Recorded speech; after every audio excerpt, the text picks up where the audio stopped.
Hello students, welcome to the physics class. Students, आज इस physics class में हम लोग कंपाउंड माइक्रोस्कोप संयुक्त सूक्ष्मदर्शी के बारे में अध्ययन करेंगे। किसका अध्ययन करेंगे? संयुक्त सूक्ष्मदर्शी। संयुक्त सूक्ष्मदर्शी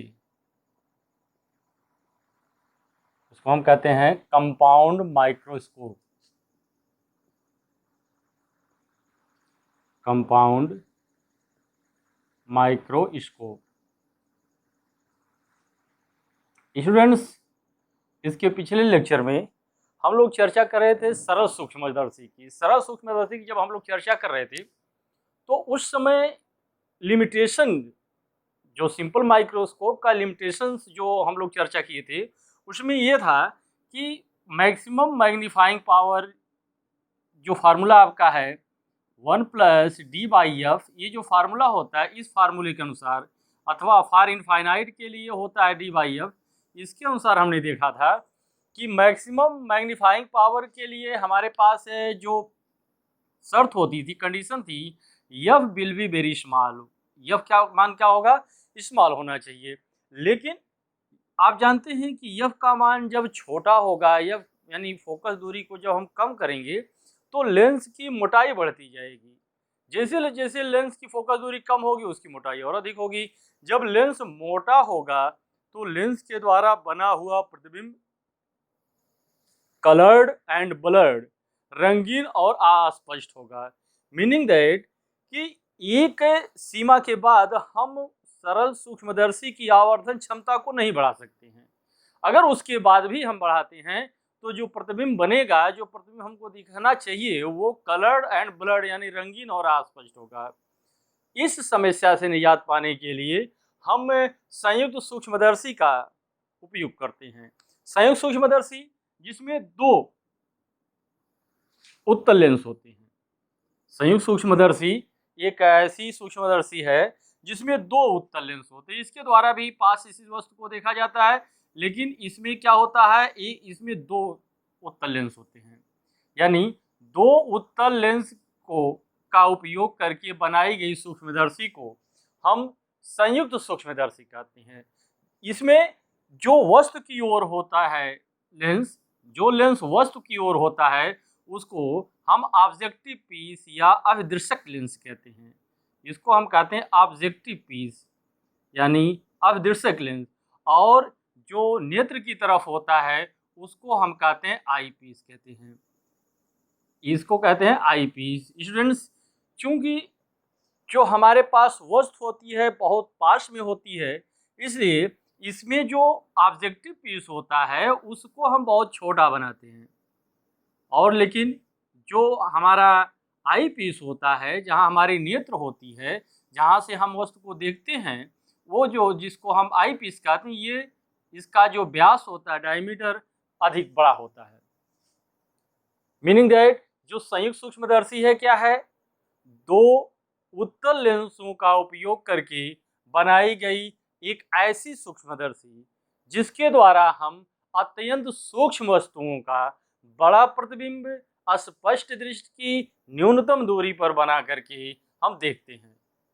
इस सूक्ष्मदर्शी में जो लेंस वस्तु की ओर होता है उसको अभिदर्शक लेंस कहते हैं, और जो नेत्र की ओर होता है उसको हम नेत्रिका या नेत्र लेंस कहते हैं। स्टूडेंट्स, इसको लिखने पहले सबसे पहले हम लिख लें इसको, संयुक्त सूक्ष्मदर्शी क्या है? लिखेंगे दो उत्तल लेंसों का उपयोग करके, दो उत्तल लेंसों का, दो उत्तल लेंसों का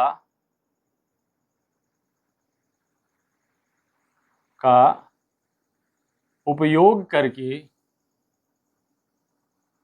दो उत्तल लेंसों का उपयोग करके बनाई गई सूक्ष्मदर्शी करके बनाई गई सूक्ष्मदर्शी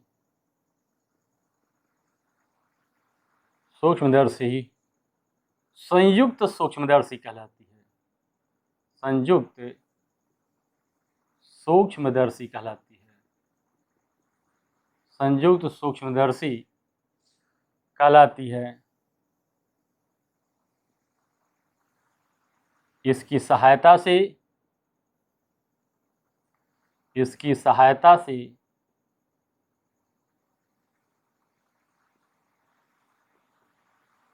इसकी सहायता से नजदीक स्थित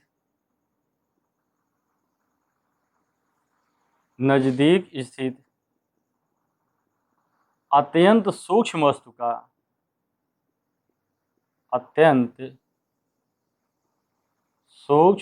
का नजदीक किसी अत्यंत सूक्ष्म वस्तु का बड़ा प्रतिबिंब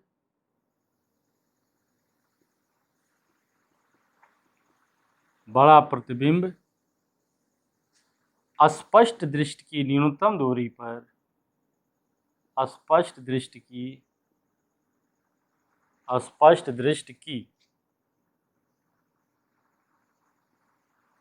न्यूनतम दूरी पर बनाकर स्पष्टता पूर्वक देखा जाता है।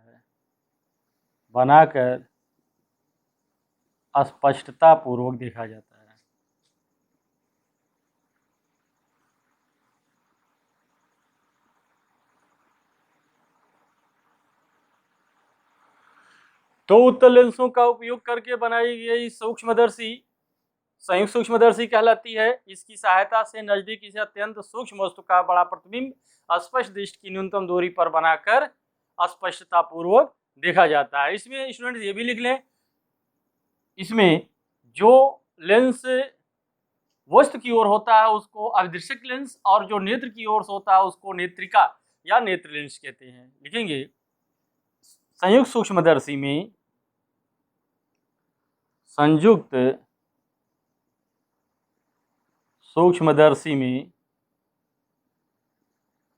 जो लेंस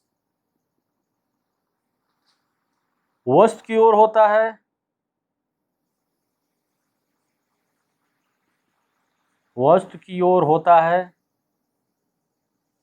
उसे अविदृश्यक लेंस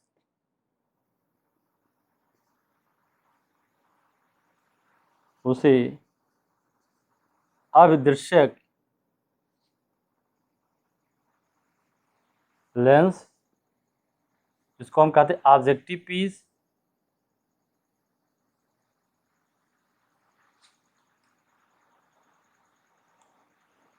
तथा जो लेंस नेत्र की ओर होता है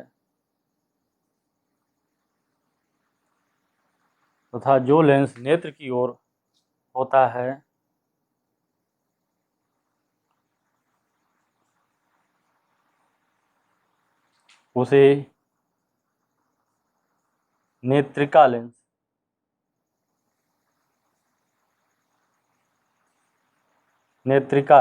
या नेत्र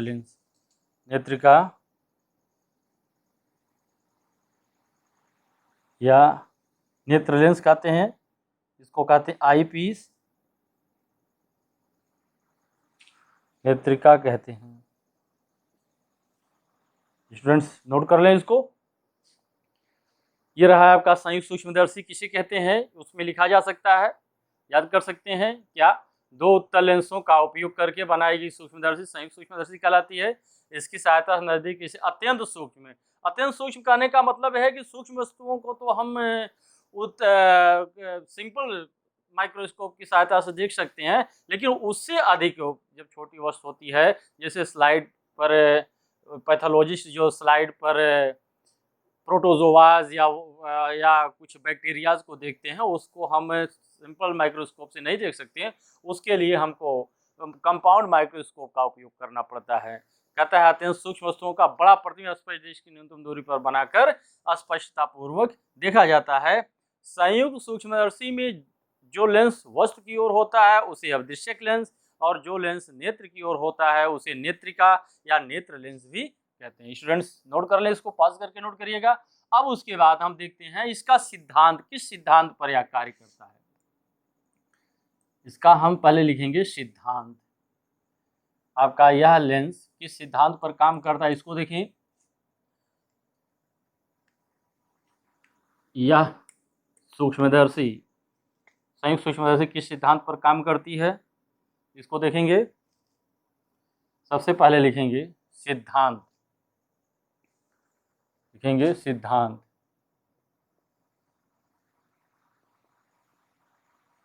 प्रिंसिपल लिखेंगे अभिदृश्यक लेंस के सामने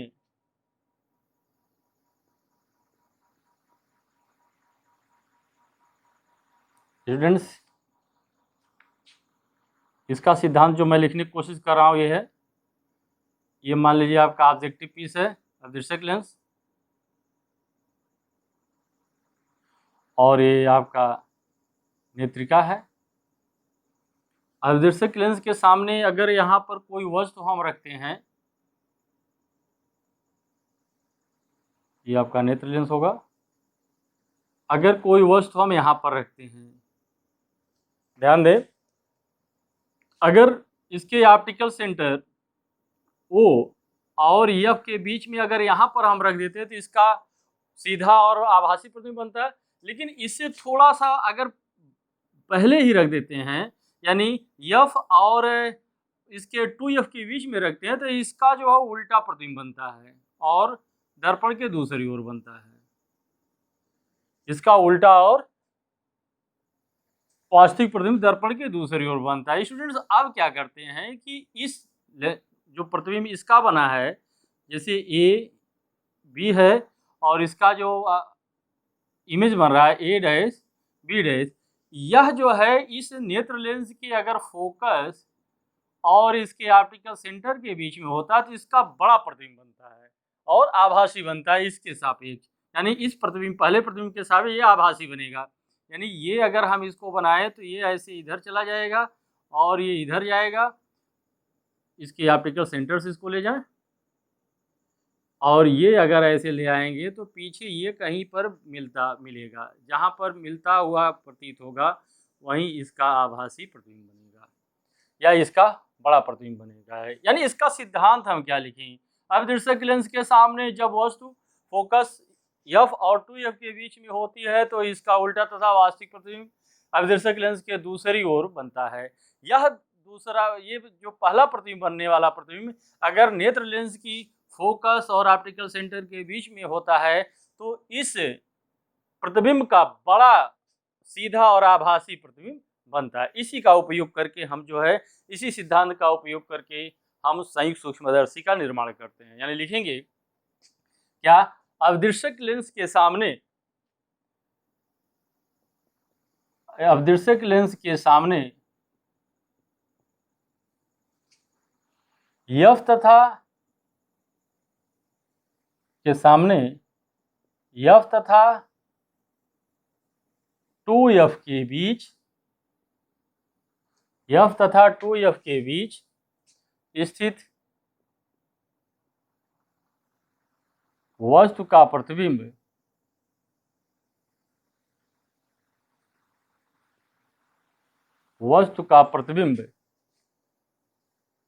लेंस की दूसरी ओर, लेंस के दूसरी ओर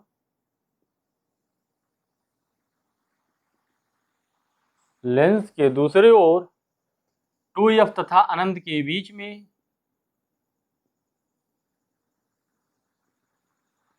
2F तथा अनंत के बीच में,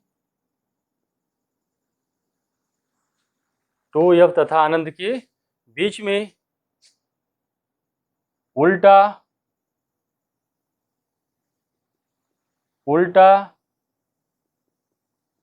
वास्तविक, उल्टा वास्तविक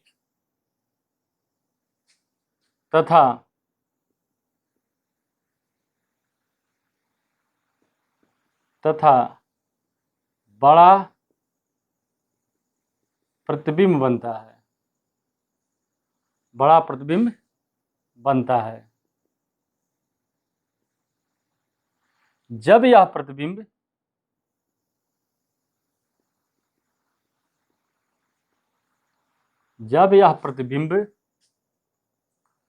नेत्रिका के नेत्रिका, जहाँ से वस्तु देखते हैं ये आई पीस, नेत्रिका के प्रकाशिक केंद्र, नेत्रिका के प्रकाशिक केंद्र तथा नेत्रिका के प्रकाशिक केंद्र तथा फोकस के बीच में होता है तो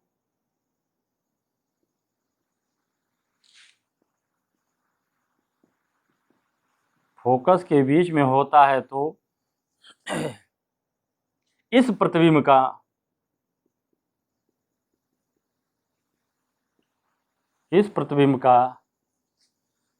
सीधा, इस प्रतिबिंब का, वस्तु का नहीं, प्रतिबिंब का सीधा आभासी तथा बड़ा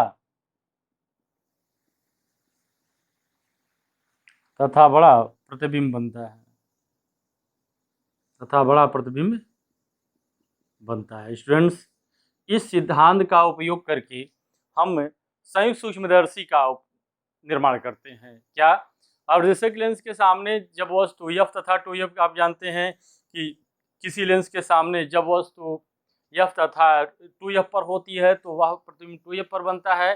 जब वस्तु 2f तथा f के बीच में होती है तो प्रतिबिंब 2f तथा अनंत के बीच में बनता है। यानी हम इस वस्तु को f तथा 2f के बीच में रखेंगे तो इसके f तथा 2f के बीच में जो है या 2f तथा अनंत के बीच में इसका वास्तविक प्रतिबिंब बनेगा।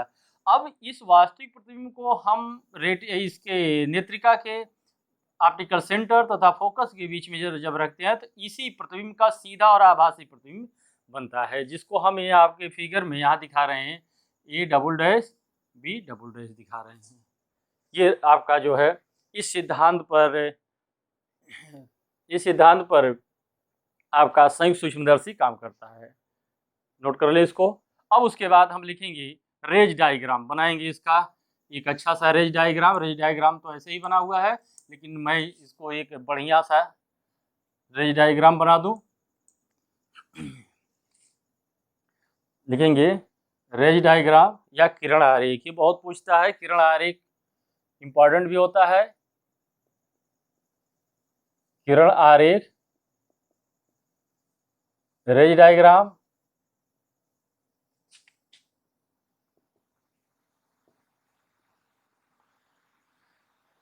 रेज डायग्राम क्या होगा इसका? सपोज करें कि हमारे पास एक छोटा सा उत्तल लेंस है जिसको हम अवदर्शक लेंस के रूप में इस्तेमाल करेंगे, और इस की फोकस दूरी अगर एफ यहाँ है तो इसको एफ ओ लिख दें हम। इसके यहाँ पास में ही एफ ओ से थोड़ी सी ही दूर पर एक छोटी वस्तु हम ए भी रखते हैं, एक छोटी वस्तु हम ए भी रख दें। इसी से थोड़ी सी दूरी पर हम एक छोटी वस्तु ए भी रख दें। इस वस्तु का प्रतिबिंब बनाएंगे हम।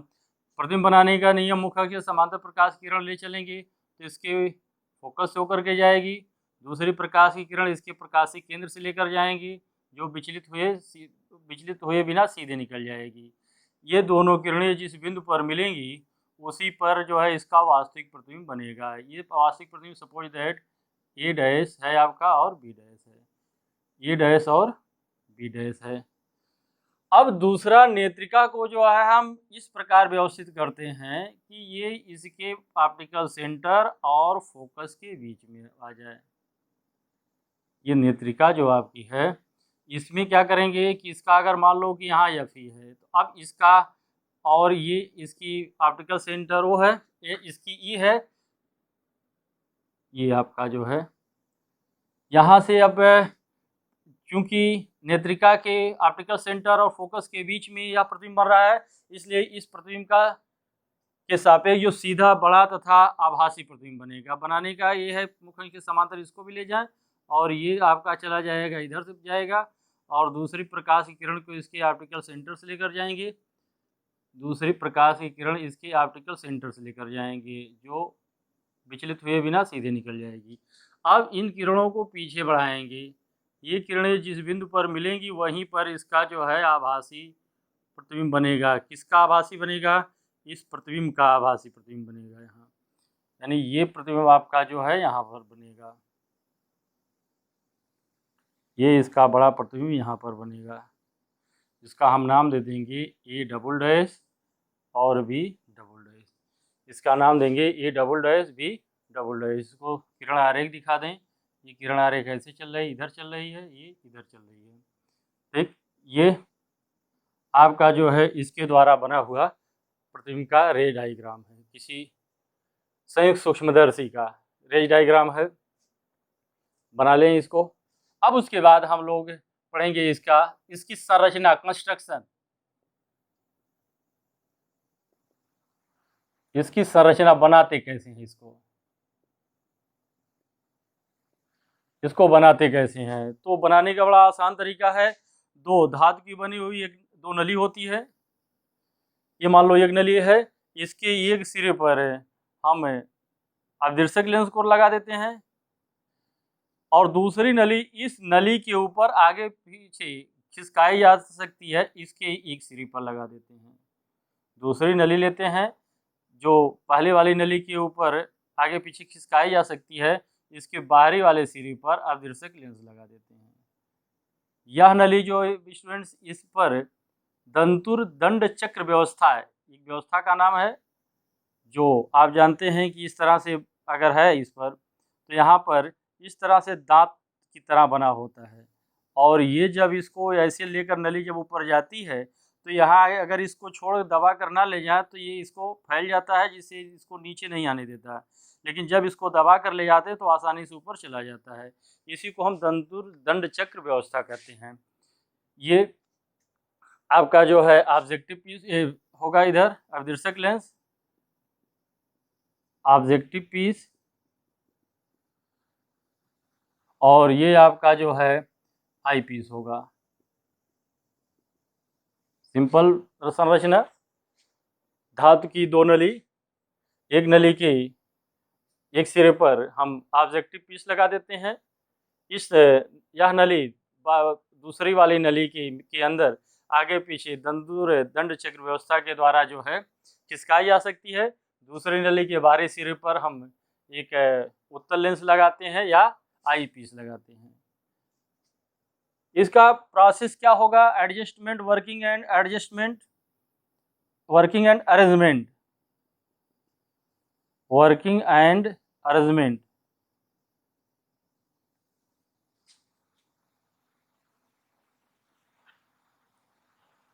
वर्किंग एंड अरेंजमेंट यानी इसकी कार्यविधि और समायोजन, इसको समायोजित कैसे करते हैं। स्टूडेंट्स ध्यान दें, ये काम कैसे करती है। पहले तो आप ये समझें कि ये आपकी, अगर मैं यहाँ पर बना दूँ इस तरह से, संयुक्त सूक्ष्मदर्शी है, ये इस तरह से है।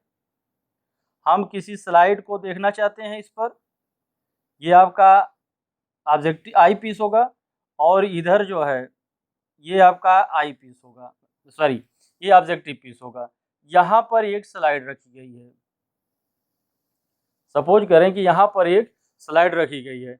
अब हम करेंगे क्या कि जिस स्लाइड को हमको देखना होता है, जिस पार्टिकल को हमको देखना होता है, उधर अवदिर्शक लेंस को कर देते हैं और क्या करते हैं कि अवदिर्शक लेंस को इधर करने से पहले ही हम इस आई जो आपका आई पीस था, इसको आगे पीछे करके क्रॉस तार को स्पष्ट देखते हैं। इसके अंदर एक क्रॉस तार होता है, आई पीस को ऊपर नीचे करके इस क्रॉस तार को स्पष्ट रूप से देखते हैं। इसको ऐसी व्यवस्था करते हैं आई पीस को कि क्रॉस तार स्पष्ट रूप से दिखाई दे। अब उसके बाद क्या करते हैं कि जिस वस्तु को देखना होता है उधर ऑब्जेक्टिव पीस को करके इस ऑब्जेक्टिव पीस की नली और आई पीस की नली को इस प्रकार व्यवस्थित करते हैं ऊपर नीचे करके कि यह जो प्रतिबिंब, जो छोटी वस्तु का प्रतिबिंब क्रॉस तार पर स्पष्ट रूप से बने, यानी क्रॉस तार और इस प्रतिबिंब के बीच में लंबन ना रहे। अगर इसके बीच में लंबन ना रहेगा तो हमें यहाँ आई पीस से यह वस्तु जो स्लाइड पर बनी हुई है यह बड़े ही स्पष्ट रूप से दिखाई देगी। फिर से देखें, इसका वर्किंग और अरेंजमेंट क्या करना है। सबसे पहले हम क्या करते हैं कि संयुक्त सूक्ष्मदर्शी की आई पीस को आगे पीछे खिसका करके इस प्रकार व्यवस्थित करते हैं कि क्रॉस तार स्पष्ट रूप से दिखाई दे। पुनः हम क्या करते हैं कि ऑब्जेक्टिव पीस को उधर करते हैं जिधर की वस्तु हमको देखनी पड़ती है, देखना होता है। हम क्या करते हैं कि ऑब्जेक्टिव पीस और आई पीस को दंतुर दंड चक्र व्यवस्था द्वारा ऊपर नीचे इस प्रकार व्यवस्थित करते हैं कि क्रॉस तार और प्रतिबिंब के बीच में कोई लंबन ना रहे, कोई लंबन ना रहे। इस प्रकार इस कंपाउंड माइक्रोस्कोप के द्वारा हम सूक्ष्म वस्तुओं का स्पष्ट प्रतिबिंब देखते हैं। इसके बाद हम पढ़ेंगे कि इसकी आवर्धन क्षमता, magnifying power of A compound microscope, जो हमारे लिए इम्पॉर्टेंट है और इससे संबंधित न्यूमेरिकल्स भी आते हैं। तो सबसे पहले हम लिखेंगे magnifying power of A compound microscope.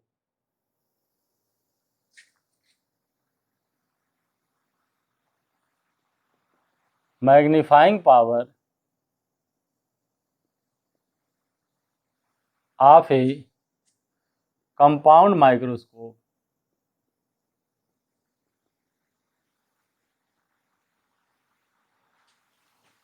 Magnifying power of A compound microscope क्या करते हैं? कंपाउंड माइक्रोस्कोप की मैग्नीफाइंग पावर का मतलब होता है कंपाउंड माइक्रोस्कोप द्वारा बने प्रतिबिंब की लंबाई द्वारा नेत्र पर बना दर्शन कोण तथा वस्तु द्वारा जो बिना कंपाउंड माइक्रोस्कोप की दिखाई देता उसके द्वारा नेत्र पर बने दर्शन कोण के अनुपात को हम magnifying power of A compound microscope कहते हैं, जिसके लिए आप लिखते हैं यम बराबर होता है थीटा आई बटा theta O, theta I by theta O. इसका हम इस्तेमाल करते हैं। नंबर 1, जब अंतिम प्रतिबिंब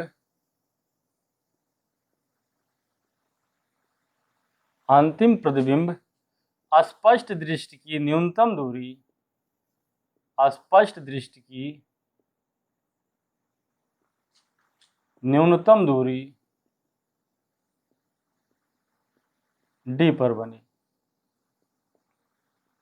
जब अंतिम प्रतिबिंब स्पष्ट दृष्टि की न्यूनतम दूरी डी पर बने। स्टूडेंट्स, इसमें देखिए, अगर आप पीछे वाला लेक्चर देखे होंगे तो उसमें ये चीज स्पष्ट होगा कि जो एंगुलर मैग्निफिकेशन हो रहा था M A is equal to M L था, यानी angular magnification is equal to the linear magnification. ये आपका था क्या?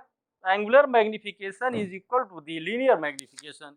यानी यहाँ पर अगर एंगुलर मैग्निफिकेशन हम निकालें तो ये एंगुलर मैग्निफिकेशन यम ए बराबर हो जाएगा theta I by theta O, theta I by theta O. इसमें थीटा आई क्या है आप देखेंगे, यहाँ पर आई है, नेत्रिका है, और यहाँ पर फाइनल इमेज बन रहा है I A double dash A B double dash. यानी इसको हम क्या लिख सकते हैं, अगर शब्दों में लिखना चाहें तो लिखेंगे अंतिम प्रतिबिंब द्वारा,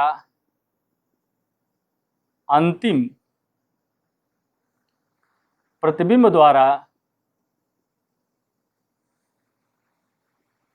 अंतिम प्रतिबिंब द्वारा नेत्र पर बना दर्शन कोण बटे वस्तु द्वारा, बटे वस्तु द्वारा नेत्र पर बना दर्शन कोण।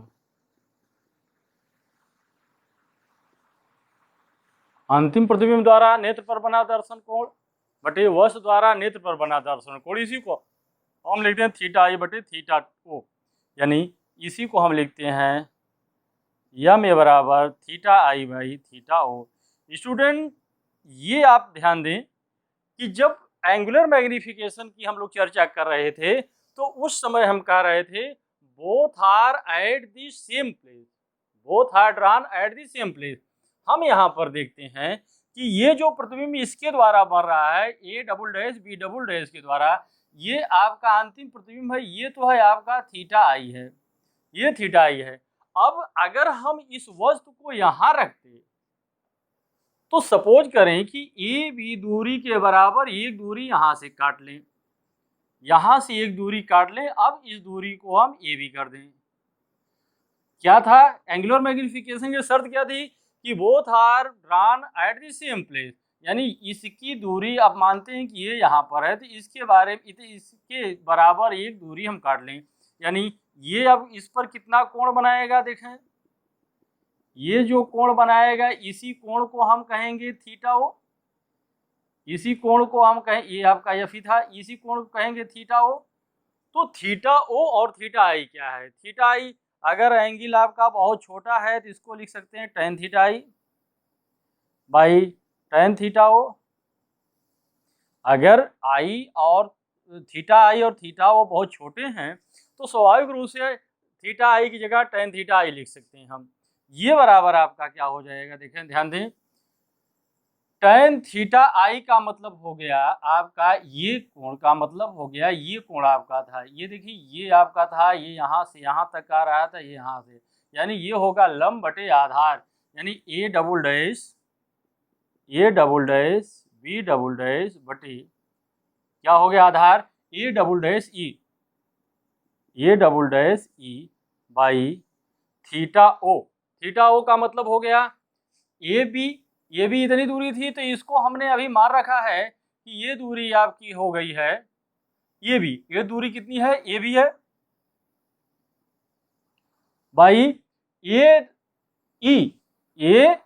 आधार ये होगा ए ई, और ये जो आपका ए डबल डैश है यानी ये भी आपका हो जाएगा ए डबल डैश ई हो जाएगा। इसको सॉल्व कर लें हम, इसको सॉल्व कर लें, यम ए बराबर आपका हो गया A double dash B double dash by A B into A double dash E by A double dash E, ये दोनों कट जाएंगे, यानी ये आपका हो गया यम ए बराबर A double dash B double dash by A B. Students ध्यान दें, ये क्या हो गया फाइनल इमेज बाई ऑब्जेक्ट, यानी length of the final image by length of the object, यानी ये आपका हो गया, इसको अगर मैं कह दूं दिस इज एच आई बटा अपॉन एच ओ, यानी ये आपका जो है लीनियर मैग्नीफिकेशन हो गया। कहने का तात्पर्य है कि यहाँ हम इतना कुछ लिखने से पहले ही अगर चाहते तो हम इस चीज को लिख सकते थे, क्या लिख सकते थे कि इसका मैग्नीफिकेशन जो है मैग्नीफिकेशन ऑफ ए क्या लिख सकते थे, magnification of A compound microscope, यानी संयुक्त सूक्ष्मदर्शी की आवर्धन क्षमता, संयुक्त सूक्ष्मदर्शी की आवर्धन क्षमता, संयुक्त सूक्ष्मदर्शी की आवर्धन क्षमता यम बराबर को लिख सकते थे, फार्मूला आप याद कर सकते हैं, अंतिम प्रतिबिंब द्वारा नेत्र पर बना दर्शन कोण या अंतिम प्रतिबिंब की लंबाई बटे वस्तु की लंबाई, मीनिंग दैट इसको हम लिख सकते हैं A double dash B double dash by A B, इसको हम लिख सकते हैं पहले ही, इतना हल करने से पहले ही हम इसको लिख सकते हैं। अगर पिछला लेक्चर आपने मेरा देखा होगा तो M A is equal to M L, यानी कि हम यहाँ सीधे इसको लिख सकते थे length of final image by length of object लिख सकते हैं। इसको नोट कर लें तो मैं इसको मिटा दूंगा, नोट कर लिया, चलिए पास करके नोट करिएगा। अब इसके बाद हम देखते हैं आगे क्या कि यम का मान कितना आ रहा है, यम बराबर क्या आ रहा है, यम का मान आया है अभी हमने वहां लिखा है संयुक्त सूक्ष्मदर्शी की आवर्धन क्षमता यम बराबर है A double dash B double dash by A B. Students A dash B dash से ऊपर नीचे गुणा कर दें, यानी गुणा भी कर देंगे तो भाग भी देना पड़ेगा, मीनिंग दैट इसको एक स्टेप में अगर बढ़ा कर लिख दूं तो ये होगा A double dash B double dash by A B into A dash B dash by A dash B dash, ऐसा हम कर सकते हैं, ऊपर नीचे सेम चीज से इन मल्टीप्लाई कर सकते हैं। अब हमारे पास क्या आ जाएगा, देखिए ये होगा यम बराबर होगा A double dash B double dash by A dash B dash, या हम इसको इस तरह से लिख लें, इसको हम ऐसे लिख लें A dash B dash by A B into A double dash B double dash by A dash B dash. ये हमारा है यम बराबर अब आ गया A dash B dash by A B into A double dash B double dash by A dash B dash. इसको हम क्या लिख सकते हैं, ये आपका जो है इतना यम बराबर है यम ओ, ये क्या है यम ओ। यम ओ क्यों, ऑब्जेक्टिव लेंस की आवर्धन क्षमता है, ये ऑब्जेक्टिव लेंस के द्वारा बना प्रतिबिंब है, यह ऑब्जेक्टिव लेंस के सामने वस्तु है, ये प्रतिबिंब की लंबाई है, ये वस्तु की लंबाई ऑब्जेक्टिव लेंस के लिए, यानी इसको हम लिख सकते हैं यम ओ। इसी तरह से दूसरा लिख सकते हैं A double dash B double dash, A double dash B double dash ये आई पीस के लिए है, यानी इसको हम लिख सकते हैं A double dash B double dash, यानी ये प्रतिबिंब है, इसके लिए यह जो है आपका वस्तु का काम करेगा, यानी प्रतिबिंब की लंबाई और ये वस्तु की लंबाई है किसके लिए, आई पीस के लिए, यानी ये आई पीस की आवर्धन क्षमता है, इसको लिख सकते हैं यम ई। मीनिंग दैट यम ओ बराबर होगा, सॉरी यम बराबर होगा यम ओ इंटू यम ई, यम बराबर होगा यम ओ इंटू यम ई। अब स्टूडेंट यम ओ क्या है, यम ओ को क्या लिखें हम, यम ओ क्या है, इसको हम लिख सकते हैं जैसा आप लिखते हैं कि इसको हम लिख सकते हैं बी ओ बटे यू ओ। ये माइनस साइन क्यों, क्योंकि यहाँ से यहाँ तक के बीच की दूरी जो है यू ओ होगी। अगर मैं यहाँ पर ना लिख दूँ, ये दूरी जो इसके बीच की होगी यू ओ होगी, इसके बीच की दूरी यू ओ है, और यहाँ से यहाँ तक की जो बीच की दूरी है ये दूरी जो होगी बी ओ होगी, ये दूरी जो होगी आपकी बी ओ होगी, और ये दूरी अगर होगी तो अगर मैं लिख दूँ तो यू ई होगी। मीनिंग दैट अगर ये आप यम ओ का मान निकालना चाहें, यहाँ पर देखें यम ओ बराबर क्या होगा, H I by H O होता ही है, आप जानते हैं, इसके लिए हम लिखते हैं बी बाई यू लिखते हैं। अब चूंकि ऑब्जेक्टिव के लिए लिखेंगे तो ये हो जाएगा बी ओ बटे यू ओ, और यू ओ का मान माइनस होगा क्योंकि किरण की विपरीत दिशा में नापेंगे, ये माइनस होगा। मीनिंग दैट यम ओ बराबर हो जाएगा माइनस बी ओ बटे यू ओ। स्टूडेंट्स यम ई क्या है, इसको हम समीकरण नंबर 1 कर दें, इसको समीकरण नंबर 2 कर दें। स्टूडेंट्स यम ई क्या है, यम ई कैसे निकालेंगे, यम ई आपको याद होगा जब सिंपल माइक्रोस्कोप आप पढ़ रहे थे तो आपको एक फार्मूला याद होगा कि सिंपल माइक्रोस्कोप के सामने जब वस्तु हम यहाँ रखते थे, ऑब्जेक्ट कहाँ रखते थे, इसके ऑप्टिकल सेंटर ई तथा इसके फोकस के बीच में यहाँ रखते थे, तो ये प्रतिबिंब आपका उल्टा प्रतिबिंब, सीधा प्रतिबिंब बनता था। इसका आपको याद होगा, इसका हम सीधा प्रतिबिंब बनाते थे, जहाँ पर मिलता था वहीं पर प्रतिबिंब बनता था, यहाँ पर कहीं प्रतिबिंब बनता था। इसका मतलब क्या, इसके लिए जो हम आवर्धन का लिखे थे उसके लिए लिखे थे यम बराबर 1 प्लस डी बाई एफ। अब यहाँ चूंकि आई पीस है तो यहाँ पर लिख देंगे 1 प्लस डी बाई एफ ई लिख देंगे, एफ ई लिख देंगे। मीनिंग दैट स्टूडेंट्स इसको लिख देंगे हम एफ की जगह एफ ई लिख देंगे, यम बराबर लिखेंगे 1 plus D by F E. Students इसका मतलब है कि यम ई बराबर आपका हो जाएगा 1 plus D by F E, 1 plus D by F E. ये इसको कर दें समीकरण नंबर 3, इसको क्या कर दें समीकरण नंबर 3, इसको मिटा दें अगर चाहें तो, या 1 मिनट रुक जाइए, फिर उसके बाद क्या करें, 1 मिनट थोड़ा सा और देखें आगे इसमें। अब उसके बाद हमें आगे लिखेंगे आता है संयुक्त सूक्ष्मदर्शी,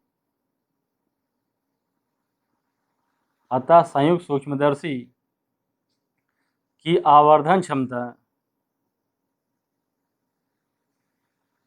अतः संयुक्त सूक्ष्मदर्शी की आवर्धन क्षमता यम बराबर हो गया यम ओ इंटू यम ई या यम बराबर यम ओ का मान रख दें, यहाँ से यम ओ का मान हमने निकाला है माइनस बी ओ बटे यू ओ, और यम ई का मान निकाला हमने 1 plus D by F E. ये आपका संयुक्त सूक्ष्मदर्शी की आवर्धन क्षमता का सूत्र है। स्टूडेंट्स अब इसके बाद इसको नोट कर लें तो आगे हम फार्मूला बताएं। आगे इसको नोट कर लें, हमें यम जब डी पर होता है इसके नोट कर लें माइनस बी ओ बटे U 1 plus D by F E. F E क्या है? Focal length of eye piece, focal length of eye piece यानी आई लेंस जो है उसकी फोकस दूरी है। पास करके नोट कर लीजिएगा। अब उसके बाद हम देखते हैं length of the compound microscope.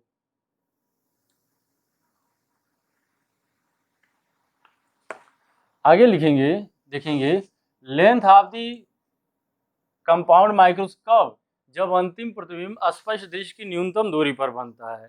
लिखेंगे नली की लंबाई, नली की लंबाई या इसी को कहते हैं length of the compound microscope.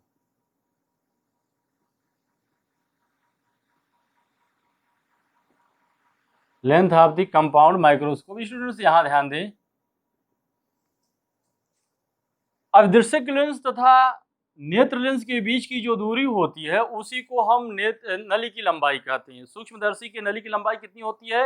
अविदृश्यक lens तथा हम नली की लंबाई कहते हैं। यानी इसको हम लिख दें, एक अगर इसकी डिफिनेशन के रूप में लिख दें या स्टेटमेंट के रूप में लिखे तो लिखेंगे अविदृश्यक लेंस, अविदृश्यक लेंस तथा अविदृश्यक लेंस तथा नेत्रिका, distance between objective piece and eyepiece, अविदृश्यक लेंस तथा नेत्रिका के बीच की दूरी को नली की लंबाई कहते हैं, को नली की लंबाई कहते हैं।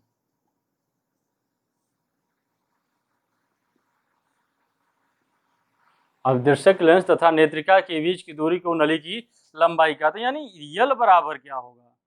देखें यल बराबर क्या होगा, इसके बीच की दूरी यहाँ से यहाँ तक की दूरी बी ओ है और ये दूरी यू ई है। यानी इसकी जो दूरी होगी इसको हम लिखेंगे B O plus U E, इसको हम लिखेंगे B O plus U E. दोनों को माड के साथ लिख लेते हैं, चिन्ह का प्रयोग नहीं करेंगे, केवल हम सीधे सीधे इसके न्यूमेरिकल वैल्यू को रखेंगे। यानी यल बराबर होगा V O plus U E. V O देखिए यहाँ से लेकर के इस प्रतिबिंब के बीच की दूरी है और इस प्रतिबिंब से लेंस इसके आई पीस के बीच की दूरी है, यानी V O plus U E होगा। स्टूडेंट इसको नोट कर लें, इस पर न्यूमेरिकल्स आते हैं। अब हम दूसरा पॉइंट इस पर पढ़ेंगे, चर्चा करेंगे जब अंतिम प्रतिबिंब अनंत पर बने। इसको मिटा दें, सब नोट कर लीजिएगा, पास करके नोट करिएगा। अब आगे लिखेंगे जब अंतिम प्रतिबिंब अनंत पर बने। दूसरा पॉइंट जो होगा क्या होगा? जब अंतिम प्रतिबिंब अनंत पर बने। लिखेंगे जब अंतिम प्रतिबिंब अनंत पर बने, जब अंतिम प्रतिबिंब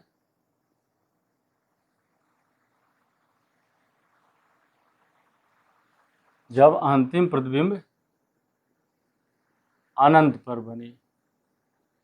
When final image be at infinite, when final image be at infinite। एक बार इसका रफ डायग्राम फिर से बना लें हम, आगे काम करेगा। ये आपका ऑब्जेक्टिव पीस था और यहाँ पर वस्तु रखे थे, ये यहाँ पर चल रही है, चलने के बाद जो है यहाँ पर जा रही है, फिर ये इसके यहाँ पर प्रतिबिंब बन रहा है और यहाँ पर एक आई पीस रखते हैं, यहाँ से प्रकाश किरण चलेगी, इससे फोकस, इसके फोकस से होकर के जाएगी, दूसरे प्रकाश की किरण को हम यहाँ से लेकर के इसके ऑप्टिकल सेंटर से निकालें, इस किरण को जो है पीछे बढ़ाएं, इस किरण को पीछे बढ़ाएं, पीछे बढ़ाने पर ये दोनों किरणें किसी बिंदु पर मिलती हुई प्रतीत होंगी, जिस बिंदु पर मिलती हुई प्रतीत होती हैं वहीं पर इसका आभासी प्रतिबिंब बनता है।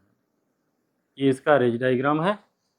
एक बार ये इधर चल रही हैं, इधर है और ये प्रकाश की किरण ऐसे मैं ले चल रहा हूँ और ये इधर से चली और इधर हो गई। इस तरह से बना लेते हैं हम आगे और ये ऐसे हो गया। अब स्टूडेंट्स ये कह रहा है जब अंतिम प्रतिबिंब अनंत पर बने, मीनिंग दैट ये प्रतिबिंब जो है आपका जो है अनंत पर, कहीं इस तरह से मिल नहीं रहा बल्कि अनंत को जा रहा है, ये प्रतिबिंब अनंत पर जा रहा है। अब यहाँ पर ये अगर अंतिम प्रतिबिंब को अनंत की बात हम कर रहे हैं, इसका मतलब है कि यह प्रतिबिंब जो है वो कहाँ पर बन रहा है, इस आई पीस के फोकस पर बन रहा है। आप जानते हैं कि उत्तल लेंस के सामने जब वो फोकस पर होती है तो उसका प्रतिबिंब अनंत पर बनता है, तो यानी कि यहाँ पर जो है इसके फोकस पर है।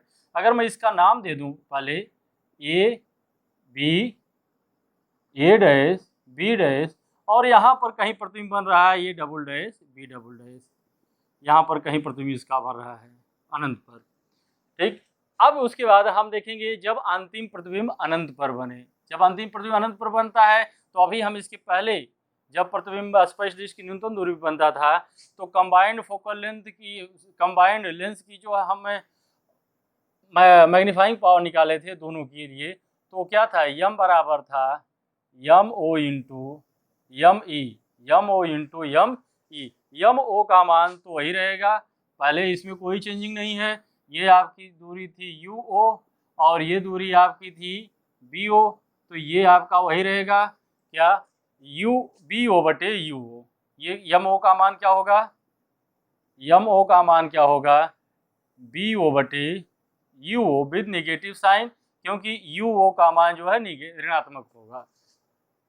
यम ई क्या होगा, यम ई क्या होगा, यम ई जब आप सिंपल माइक्रोस्कोप पढ़ रहे थे तो उस समय आपने जो मैग्नीफाइंग पावर निकाला था उस समय इस चीज पर आपने ध्यान दिया था, निश्चित रूप से ध्यान दिया था, क्या कि जब प्रतिबिंब अनंत पर बनता है तो उसके लिए यम का मान आपने लिखा था, यम बराबर था डी बाई एफ ई, यम बराबर लिखा था आपने D by F E. Same वही चीज है कि इसके अनंत पर बन रहा है तो यहाँ भी हो जाएगा, यम ई बराबर हो जाएगा D by F E.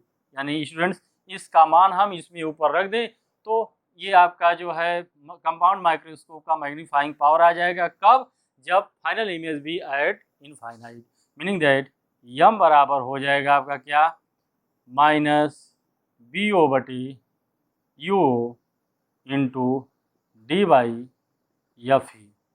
Final image बनेगा क्या,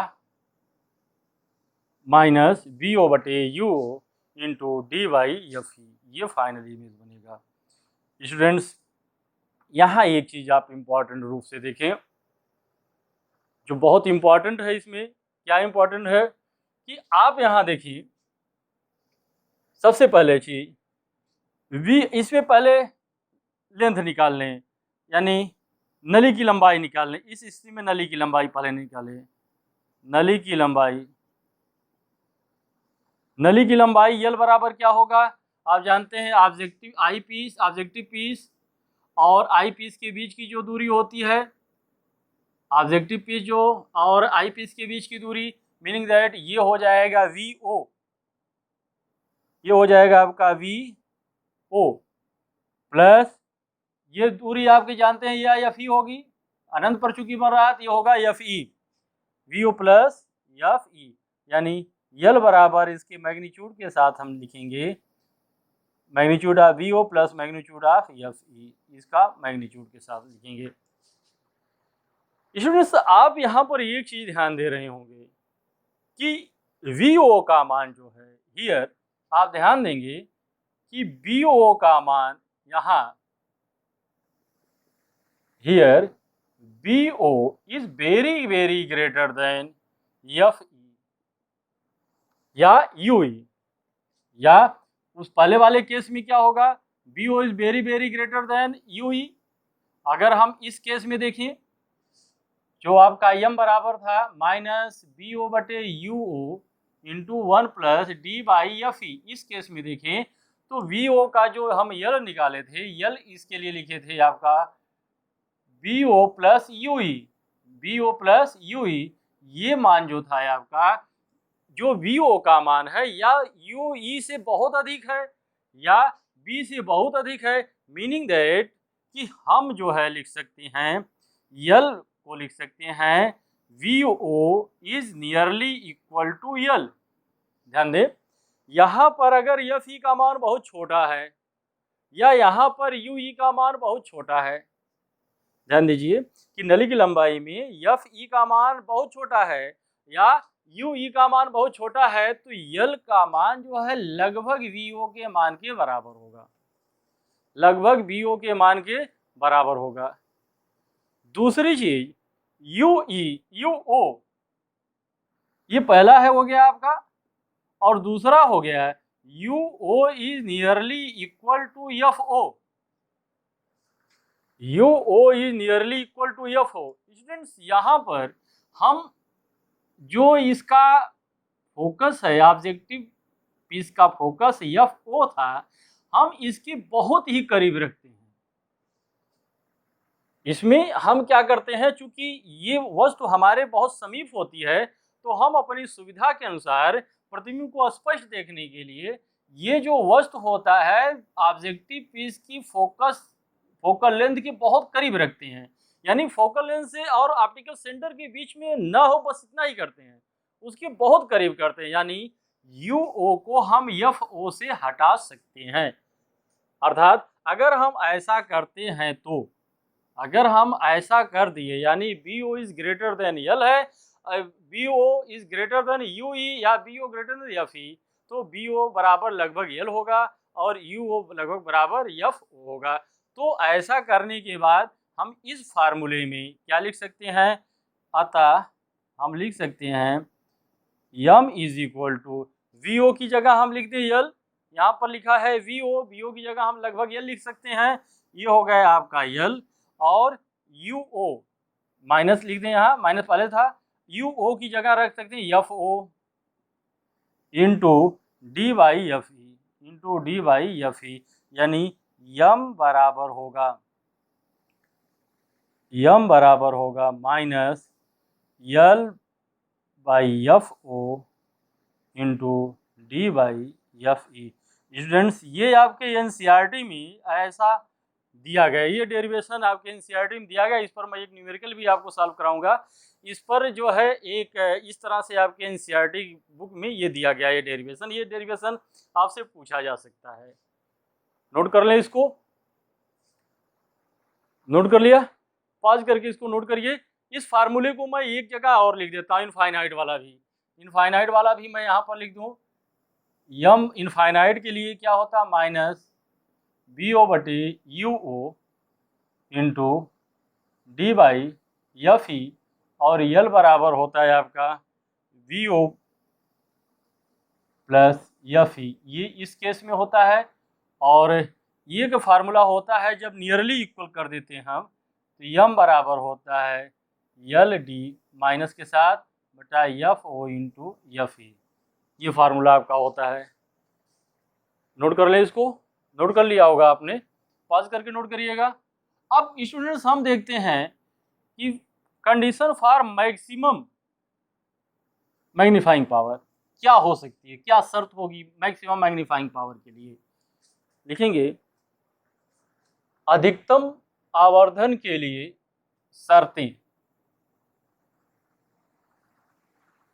अधिकतम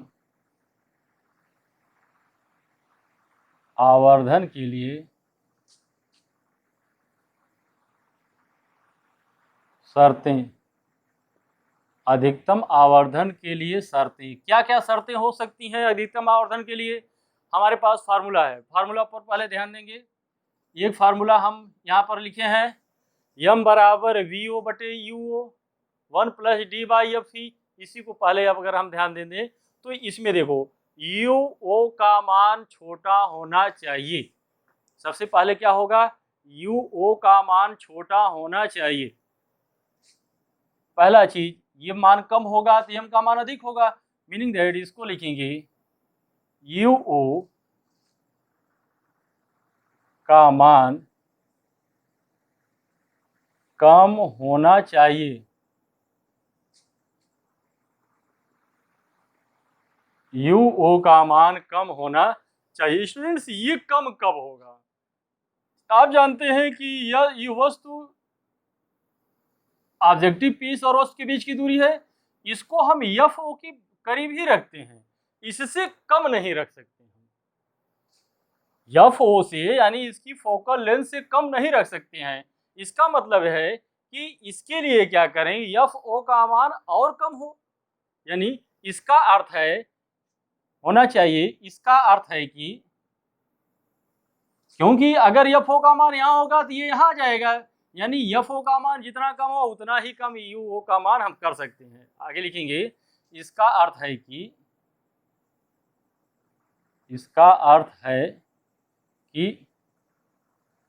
FO का मतलब हो अभिदर्शक लेंस की फोकस दूरी का मान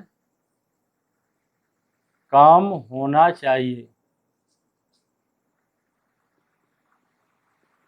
इसका मतलब है कि FO का मान कम होना चाहिए। स्टूडेंट्स, FO का मान कम होना चाहिए, लेकिन बहुत अधिक कम नहीं कर सकते। क्यों? क्योंकि इसके द्वारा प्रतिबिंब जो बनेगा कलर्ड एंड ब्लर्ड, यानी रंगीन और अस्पष्ट बनेगा। दूसरा पॉइंट क्या हो सकता है हमारे पास? दूसरा पॉइंट, VO का मान अधिक होना चाहिए। VO का मान अधिक होना चाहिए। देखिए, ये मान अधिक होगा तो M का मान अधिक होगा। आगे लिखेंगे, VO का मान अधिक होना चाहिए। VO का मान अधिक होना चाहिए। इसका मतलब ये है कि यह जो आपकी वस्तु है, ये जो है फोकस के बहुत करीब रखी जाए। इसका मतलब है कि जो आपकी वस्तु है इस ऑब्जेक्टिव पीस के फोकस के बहुत करीब रखी जाए।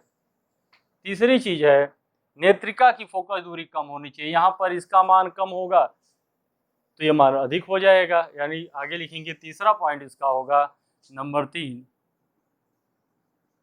नेत्रिका की फोकस दूरी। नेत्रिका की फोकस दूरी, यानी यहाँ भी हम लिख सकते थे FE, क्यों लिख सकते थे? FE का मान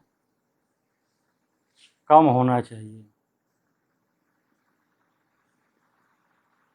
का मान कम होना चाहिए। स्टूडेंट, इसको नोट कर लें। तो इस पर कुछ न्यूमेरिकल लगाते हैं हम। इसका उपयोग क्या है? पैथोलॉजिस्ट अपने लैब में स्लाइड में जो ब्लड की स्लाइड बनाते हैं उसमें उपस्थित बैक्टीरिया या इन्फेक्टेशियस जो इन्फेक्शन करते हैं ऐसे जीवाणुओं को देखने का इसका इस्तेमाल करते हैं। मिटा दें इसको।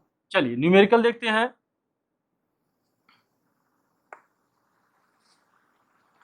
कुछ सिंपल न्यूमेरिकल लें। न्यूमेरिकल, एक पहला न्यूमेरिकल देखिए, नंबर 1, क्वेश्चन नंबर 1, संयुक्त सूक्ष्मदर्शी के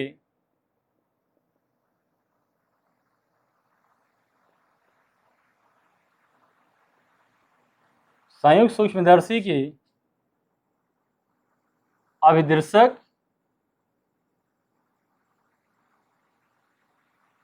संयुक्त सूक्ष्मदर्शी के अभिदर्शक तथा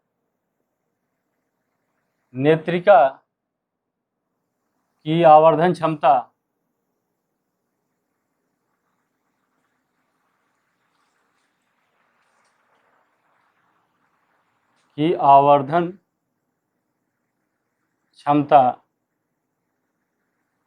क्रमशः 3 तथा 6 है। संयुक्त सूक्ष्मदर्शी के अभिदर्शक तथा नेत्रिका की आवर्धन क्षमता क्रमशः 3 तथा 6 है। सूक्ष्मदर्शी की आवर्धन क्षमता ज्ञात कीजिए। सूक्ष्मदर्शी की आवर्धन क्षमता ज्ञात कीजिए।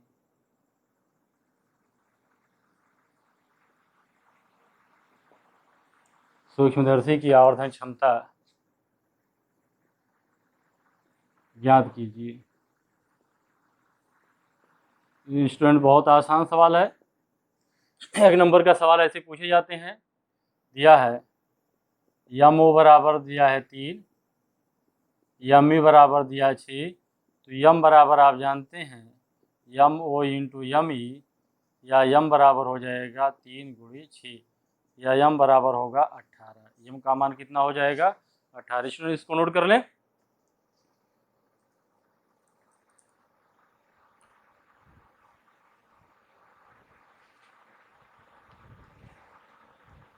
नोट कर लिया। चलिए क्वेश्चन नंबर 2।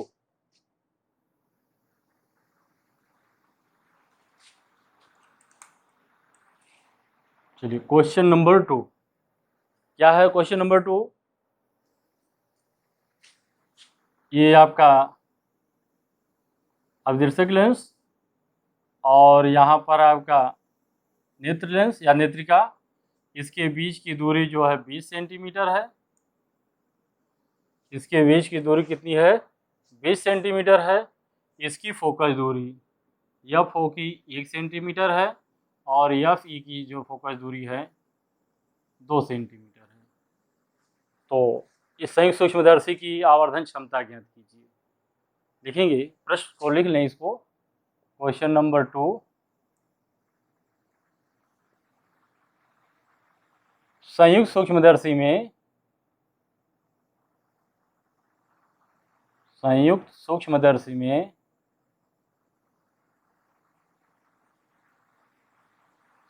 सूक्ष्मदर्शी में अवदर्शक तथा नेत्रिका की दूरी, अवदर्शक तथा नेत्रिका की फोकस दूरी, अवदर्शक तथा नेत्रिका की फोकस दूरी, संयुक्त सूक्ष्मदर्शी में अवदर्शक तथा नेत्रिका की फोकस दूरी क्रमशः 1 सेंटीमीटर तथा 2 सेंटीमीटर है। संयुक्त सूक्ष्मदर्शी में अवदर्शक तथा नेत्रिका की फोकस दूरी क्रमशः 1 सेंटीमीटर तथा 2 सेंटीमीटर है। यदि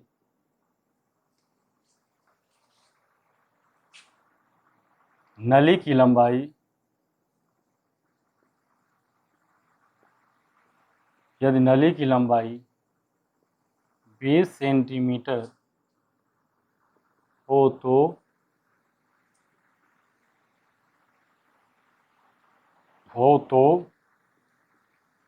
संयुक्त सूक्ष्मदर्शी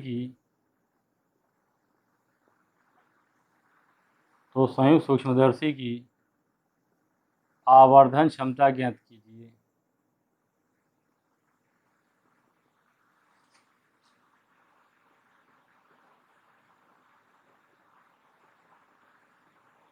प्रश्न को एक बार फिर से पढ़ लें।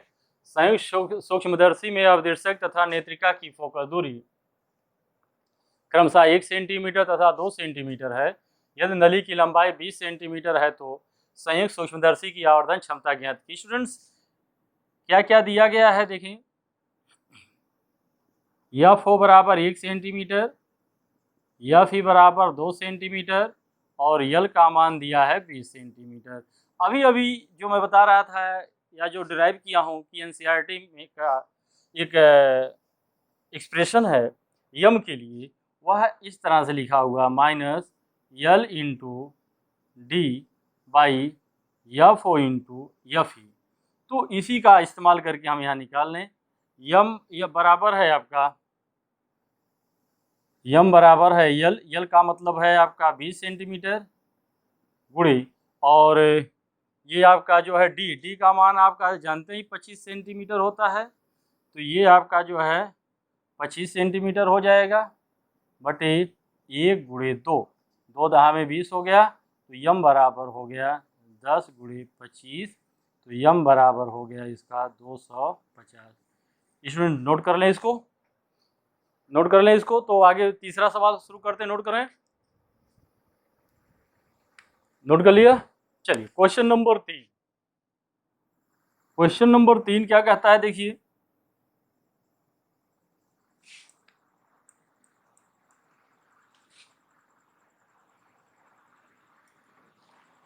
क्वेश्चन नंबर 3 इसमें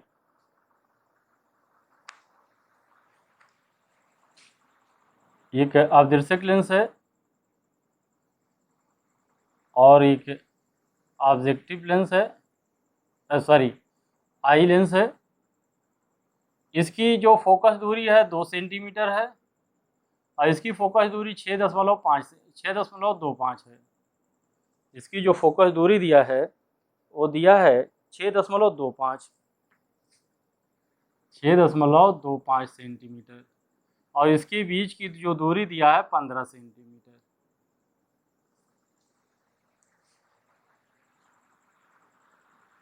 ये आपका 2 सेंटीमीटर है और 6.25 सेंटीमीटर है आदर्शक लेंस की फोकस दूरी, सॉरी आदर्शक लेंस की फोकस दूरी 2 सेंटीमीटर है, नेत्र लेंस की फोकस दूरी 6.25 सेंटीमीटर है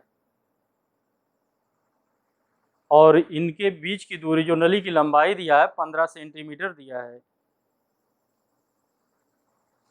आगे पूछ रहा है किसी बिंब को, किसी वस्तु को इस ऑब्जेक्टिव लेंस से कितनी दूरी पर रखें कि इसका प्रतिबिंब जो है स्पष्ट दृश्य की न्यूनतम दूरी पर बने और अनंत पर बने। जो इसका अंतिम प्रतिबिंब बने वह स्पष्ट दृश्य की न्यूनतम दूरी पर बने तथा अनंत पर बने। स्टूडेंट इसको पहले हम क्वेश्चन को लिख लेते हैं। क्वेश्चन नंबर 1, क्वेश्चन नंबर 3 है, लिखेंगे अदृश्यक तथा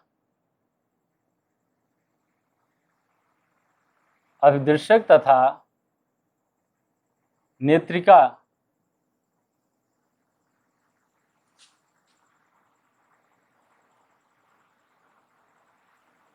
की फोकस दूरी क्रमशः 2 सेंटीमीटर तथा 6.25 सेंटीमीटर है। अवदर्शक तथा नेत्रिका की फोकस दूरी क्रमशः 2 सेंटीमीटर तथा 6.25 सेंटीमीटर है। यदि दोनों के बीच की दूरी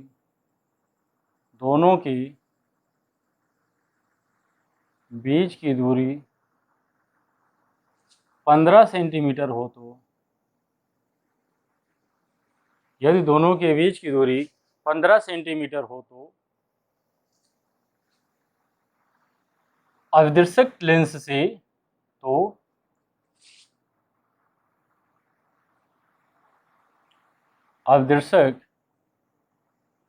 लेंस से वस्तु कितनी दूरी पर रखा जाए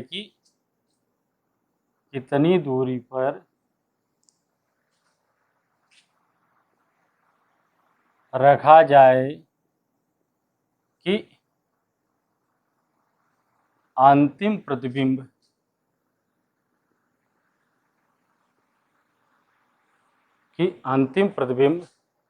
स्पष्ट दृश्य की न्यूनतम दूरी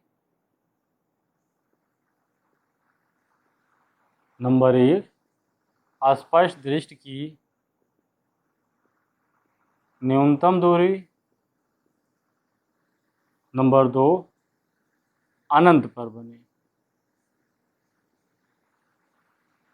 स्पष्ट दृश्य की न्यूनतम दूरी तथा अनंत पर बने, जबकि या अनंत पर बने। आगे लिखेंगे दोनों स्थितियों में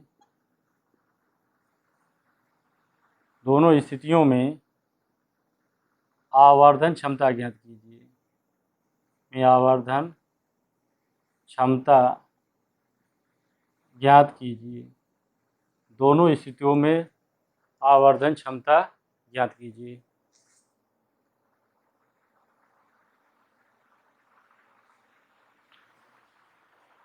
दोनों स्थितियों में आवर्धन क्षमता के। स्टूडेंट प्रश्न को एक बार पढ़िए, इसकी भाषा को समझने की कोशिश कीजिए। ये आपके एनसीईआरटी का प्रश्न है। कहा जा रहा है अवदर्शक लेंस तथा नेत्रिका की फोकस दूरी क्रमशः 2 सेंटीमीटर तथा 6.25 सेंटीमीटर है। वो दिया है आपके फिगर में। यह दोनों के बीच की दूरी 15 सेंटीमीटर, यानी यल का मान दिया है 15 सेंटीमीटर। तो अवदर्शक लेंस के से वस्तु की कितनी दूरी पर रखा जाए, अवदर्शक लेंस से वस्तु कितनी दूरी पर रखा जाए कि अंतिम प्रतिबिंब स्पष्ट दृष्टि की न्यूनतम दूरी डी का मान, न्यूनतम दूरी डी का मान है 25 सेंटीमीटर होता है। मीनिंग दैट स्टूडेंट्स पहली दशा में बीई का मान होगा, बीई का मान मतलब होगा इस नेत्रिका से, ये होगा आपका एफ ई है और ये होगा आपका एफ ओ। एफ ई के लिए वी का मान होगा -25 सेंटीमीटर पहली दशा में। वी का मान जो है कितना है -25 सेंटीमीटर। और क्या क्या दिया उसको लिख लें। एफ ओ का मान दिया है, एफ ओ का मान दिया 2 सेंटीमीटर और एफ ई का मान दिया है आपका 6.25 सेंटीमीटर और साथ ही साथ आपको दिया है यल, दोनों के बीच की दूरी दिया 15 सेंटीमीटर, दोनों के बीच की दूरी दिया है 15 सेंटीमीटर। एक इसका रफ डायग्राम अगर बनाएं हम तो ध्यान दें, ये रफ डायग्राम बनाने में थोड़ा आसान हो जाएगा ये प्रश्न सॉल्व करने में। ये यहाँ पर रखी हुई वस्तु है, यहाँ से प्रतिबिंब बनाए हम इसको, ये यहाँ पर आकर के जो है इस पर कहीं मिलती है, यहाँ पर इसके द्वारा बनता है अवदर्शक लेंस के द्वारा। ये आपका आई लेंस है, ये यहाँ पर इधर जाएगा, ये इसके जो है यहाँ ऑप्टिकल सेंटर जाएगी, ये इसको हम पीछे बढ़ाते हैं तो ये आपका यहाँ कहीं पर मिलता है। अब स्टूडेंट्स ये दूरी दिया हुआ है, ये है आपका A B, A dash, B dash, A double dash, B double dash दिया है। ये आपकी जो दूरी दिया गया है ये आपका, इसमें यू ओ का मान तो पूछ रहा है, इसका जो है एफ ओ दिया है 2 सेंटीमीटर दिया है और एफ ई का मान जो दिया है 6.25 सेंटीमीटर दिया है। ये दूरी दिया है, इसमें जो है ये दूरी दिया है, ये दिया है 25 सेंटीमीटर, यानी ये दूरी दिया है 25 सेंटीमीटर। हमको ज्ञात क्या करना है, यू ओ का मान ज्ञात करना है, यानी बी ओ का मान निकाल लेंगे। बी ओ का मान जानते हैं आपको यल से मिलेगा, यल बराबर होगा B O plus U E, U E का मान जो है हम इससे निकालेंगे। यानी आगे लिखेंगे इसमें क्या, नेत्रिका के लिए लेंस सूत्र से, नेत्रिका के लिए, नेत्रिका के लिए लेंस सूत्र से, नेत्रिका के लिए लेंस सूत्र से क्या होगा, 1/एफ ई बराबर 1/बी ई माइनस 1/यू ई। एफ ई का मान दिया ही है 6.25, 1/6.25 बराबर 1/वी ई, वी ई का मान दिया है -25 सेंटीमीटर और माइनस 1/यू ई, यू ई का मान हमको निकालना है स्टूडेंट्स। यू ई का मान निकाल, इसको हम इधर कर दें 1/यू ई, 1/यू ई का मान इधर जब कर देंगे तो ये यहीं रहने दें इसको 1/-25 और इधर कर देंगे तो माइनस होगा 1/6.25। इसको सॉल्व करें हम 1/यू ई, 1/यू ई बराबर क्या हो जाएगा, ये हो जाएगा आपका, हम इसको एक बार और लिख लें -1/25 और इस ये माइनस हो गया आपका, इस कर दें 100, 2 जीरो बढ़ा देंगे 625/100, 100 को ऊपर कर देंगे, ये हो जाएगा 100/625। इसको अगर हम सॉल्व कर लें 25 चौके 100, 25 25 से ही हम 625 और 25 चौके 100, ये हो गया 25 चौके 100, यानी ये आपका क्या हो गया 1/यू ई बराबर हो गया -1 -4/25 हो गया, यानी -5/25, 1/यू ई बराबर हो गया -5/25 या यू ई बराबर हो गया आपका, यू ई बराबर हो गया 25/-5 या -5 सेंटीमीटर। यू ई का मान कितना हो गया? यू ई बराबर हो गया -5 सेंटीमीटर। स्टूडेंट इसको नोट कर लें, इसको नोट कर लें। अब इसके बाद देखिए, इसको मैं मिटा दूं, अब ऊपर वाला मिटा दूं। अब उसके बाद आगे देखें, यहां पर लिख दूं इसको, यू ई का मान आ गया है। किसका मान आया? यू ई का मान आया है। तो यल बराबर क्या होता है? यल बराबर क्या होगा? देखो, यहां से यहां तक आपका बी ओ होगा और यहां से यहां तक यू ई होगा। यू ई का मान हमने निकाल लिया है, तो यल बराबर क्या होता है? बी ओ इतनी दूरी धन इतनी दूरी, B O plus U E, B O plus U E. तो वी ओ बराबर क्या होगा? वी ओ बराबर यल माइनस यू ई, यानी 15 - 5, यानी बी ओ का मान हो गया 10 सेंटीमीटर। बी ओ का मान कितना हो गया? 10 सेंटीमीटर। अब उसके बाद हम क्या करें? अगर बी ओ का मान 10 सेंटीमीटर हो गया, स्टूडेंट इसको आप नोट कर चुके होंगे, नोट कर लें पहले इसको। नोट कर लिया? नोट कर लिया तो मिटा दें इसको, इसको मिटा दें। चलिए, अब उसके बाद क्या मिला हमारे पास? हमारे पास मिला वी ओ बराबर 10 सेंटीमीटर है, बी ओ बराबर है आपका 10 सेंटीमीटर। तो हम इसको यू ओ का मान कैसे निकालें? यू ओ बराबर क्या होगा? देखिए, तो लिखेंगे आविदर्शक के लिए या आविदर्शक लेंस के लिए, या आविदर्शक लेंस के लिए, आविदर्शक लेंस के लिए लेंस फार्मूला लगाएं। आविदर्शक लेंस के लिए, आविदर्शक लेंस के लिए लेंस सूत्र से, लेंस सूत्र से क्या होगा? 1/f(o) बराबर 1/bo माइनस 1/uo। हमको 1/uo निकालना है, ये होगा 1/uo बराबर होगा 1/bo माइनस 1/fo या 1/uo। 1/bo का मतलब होगा 1/10, 1/10 माइनस 1/fo। fo का मतलब हो गया 2, 1/2। fo का मान दिया है 2, 1/10 माइनस 1/2, या हो जाएगा आपका कितना? 1/uo बराबर हो गया 10, एलसीएम ले लें तो ये हो जाएगा आपका 1 माइनस 2 × 10 5, 1/uo बराबर हो गया -4/10, या uo बराबर हो गया -10/4, या यही बराबर हो गया -2.5 सेंटीमीटर। मीनिंग दैट uo का मान कितना हो गया? -2.5 सेंटीमीटर। स्टूडेंट्स नोट कर लें इसको। अब कह रहा है कि दोनों स्थितियों में आवर्धन क्षमता ज्ञात कीजिए। पहले इस स्थिति में आवर्धन क्षमता कितनी होगी? इसको मिटा दें, इधर का मिटा दें। चलिए, इस स्थिति में आवर्धन क्षमता कितनी होगी? यम बराबर क्या होता है? जब अंतिम प्रतिबिंब स्पष्ट दृष्टि की न्यूनतम दूरी पर बनता है, यम बराबर क्या होता है आपका? -bo/uo 1 + d/fe।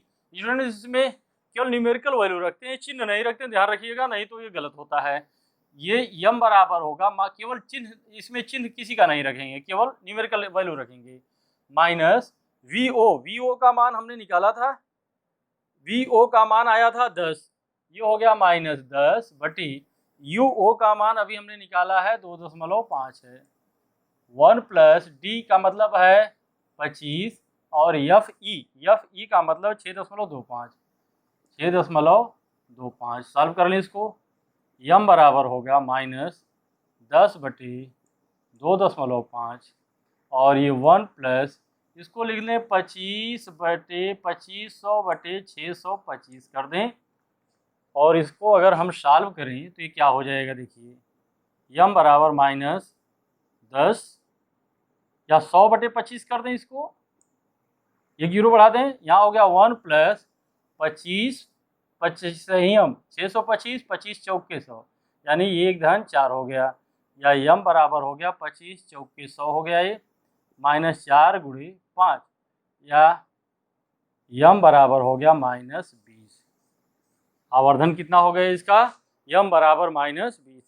इसको नोट कर लें तो अगला पार्ट नोट कर लिया, मिटा दें इसको।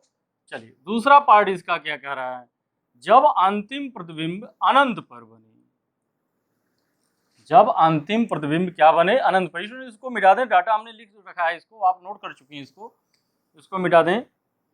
दूसरा कह रहा है पार्ट इसका, जब अंतिम प्रतिबिंब अनंत पर बने। अनंत पर बनने का मतलब यह है कि अगर इसका रेंज डायग्राम बना दूं,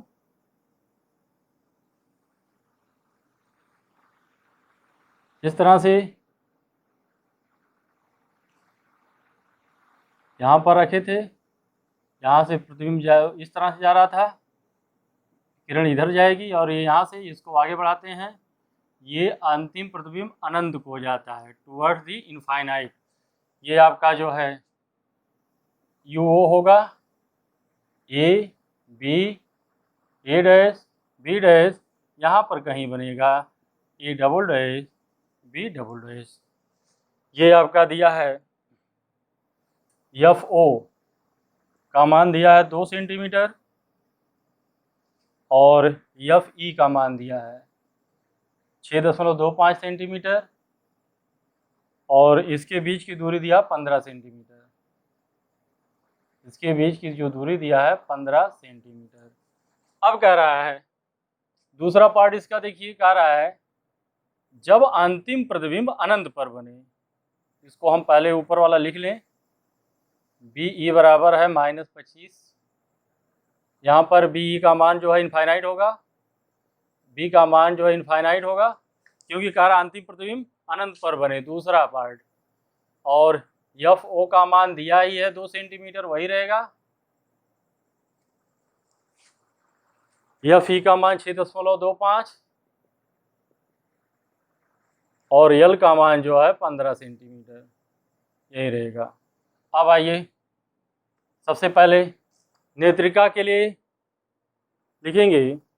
नेत्रिका के लिए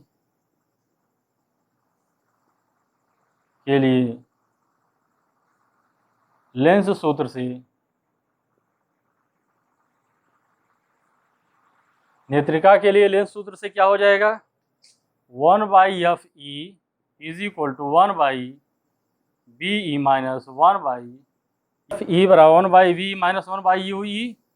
तो 1/एफ ई का मतलब हो गया 1/6.25 बराबर 1/वी का मतलब इनफाइनाइट माइनस 1/यू ई। यू ई का मान हमको निकालना है, ये हो जाएगा 1/यू ई यानी 1/6.25 इज इक्वल टू -1/यू ई, या यू ई बराबर होगा -6.25 सेंटीमीटर। यू ई का मान आएगा कितना, -6.25 सेंटीमीटर। स्टूडेंट्स यल बराबर क्या दिया गया है, यल बराबर दिया है आपका, यही लिख लें नीचे, यल बराबर क्या दिया है, यल बराबर इसके लिए क्या होता है आप ध्यान दें, जब अंतिम प्रतिबिंब अनंत पर बनता है तो यल बराबर होगा V O plus U E. U E का मान उसकी फोकस दूरी के बराबर ही होता है, एफ ई हो जाएगा, इसको निकालेंगे, हमको कोई आवश्यकता नहीं थी। तो यल बराबर हो जाएगा, इसकी आवश्यकता हमको नहीं थी, क्योंकि जब अनंत पर बनेगा तो ये जो है यू ई का मान जो है एफ ई के बराबर होगा। हमको निकालना है बी ओ। बी ओ बराबर यल माइनस यू ई, ये हो गया 15 माइनस 6.25, 6.25। 15 में से 6.25 घटा दें, 15, 6.25, 5 और 7 2 9 और 8 6 14, 8 6 14, 8.75 आएगा। बी ओ बराबर हो गया 8.75। अब क्या करेंगे, अब दृश्यक लेंस के लिए लेंस सूत्र से अब दृश्यक लेंस से अब दृश्यक लेंस के लिए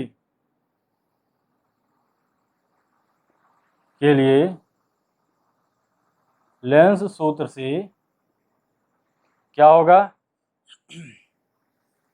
1/FO is equal to 1/BO minus 1/UO। इसको सॉल्व कर लें।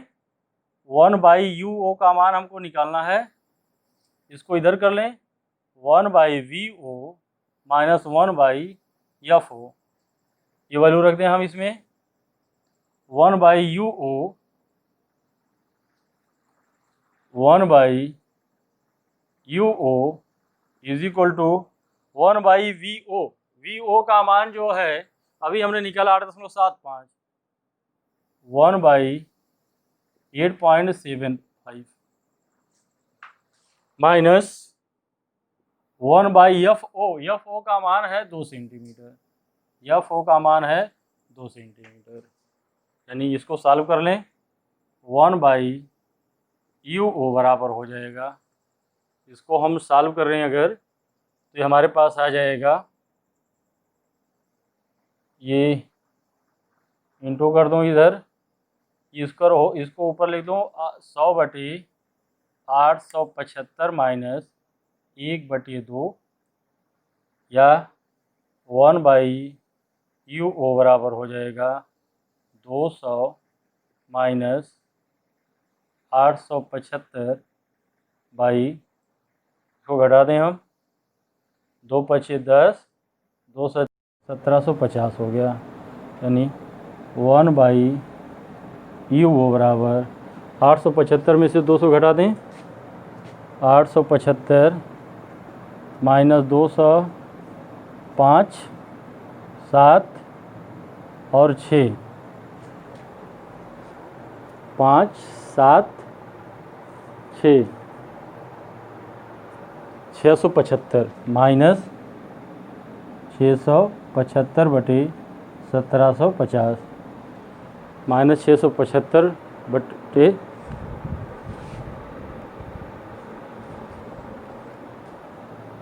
ये UO का मान आएगा, UO का मान आएगा माइनस 1750/675। इसको सॉल्व करेंगे तो ये आएगा माइनस 2.59 सेंटीमीटर, 2.59 सेंटीमीटर आएगा। इसको सॉल्व करें, इसको नोट कर लें, यानी UO का मान जो पूछा था, UO का मान आएगा 2.59 सेंटीमीटर। नोट कर लें, इसको नोट कर लिया। चलिए, अब इसके बाद अनंत के लिए, जब प्रतिबिंब अनंत पर बनता है तो उसकी आवर्धन क्षमता कैसे निकालते हैं, देखिए। जब प्रतिबिंब अनंत पर बनता है तो उसकी आवर्धन क्षमता कैसे निकालते हैं, ये भी पूछा है ना, दोनों स्थितियों में आवर्धन क्षमता निकालिए। तो यम फॉर इनफाइनाइट के लिए क्या होता है, माइनस BO/UO,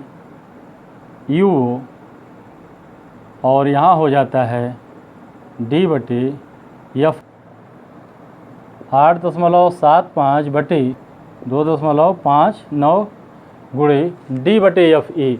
D का मान 25 होता है, बटे FE का मान दिया है 6.25,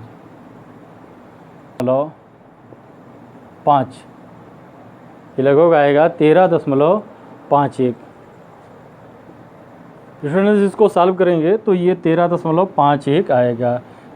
मीनिंग दैट कि अनंत पर जब प्रतिबिंब बनेगा तो संयुक्त सूक्ष्मदर्शी की जो आवर्धन क्षमता होगी यम इनफाइनाइट, ये होगा आपका 13.51। स्टूडेंट्स इस तरह से आपके पुस्तक में बहुत सारे प्रश्न दिए गए हैं। इन प्रश्नों को सॉल्व करने की कोशिश कीजिए और पढ़ते रहिए। Best of luck. 1750 हो गया, यानी 1/u बराबर 875 में से 200 घटा दें, 875 माइनस 200, 5, 7 और 6, 5, 7, 6, 675 माइनस 675 बटे 1750 माइनस 675 बटे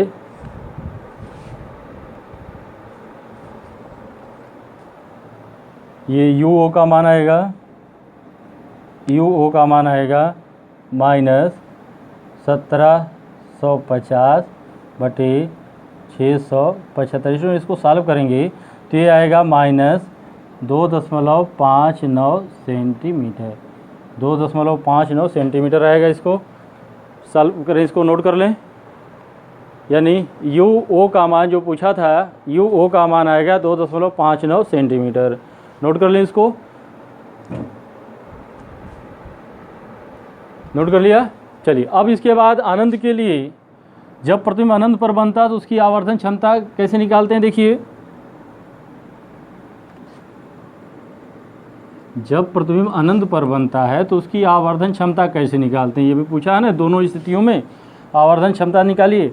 तो यम फॉर इनफाइनाइट के लिए क्या होता है, माइनस BO बटे UO, और यहाँ हो जाता है D बटे FE, माइनस BO बटे UO और D बटे FE। तो BO का मान हमने सॉल्व किया था, BO का मान आया था 875, BO का मान आया था 8.75 बटे UO का मान जो आया था आपका, ये UO का मान आया था 2.59 गुणे D बटे FE। D का मान 25 होता है बटे FE का मान दिया है 6.25। स्टूडेंट इसको जब हम सॉल्व करते हैं, इसको जब हम सॉल्व करेंगे तो ये आएगा लगभग 13.5, ये लगभग आएगा 13.51।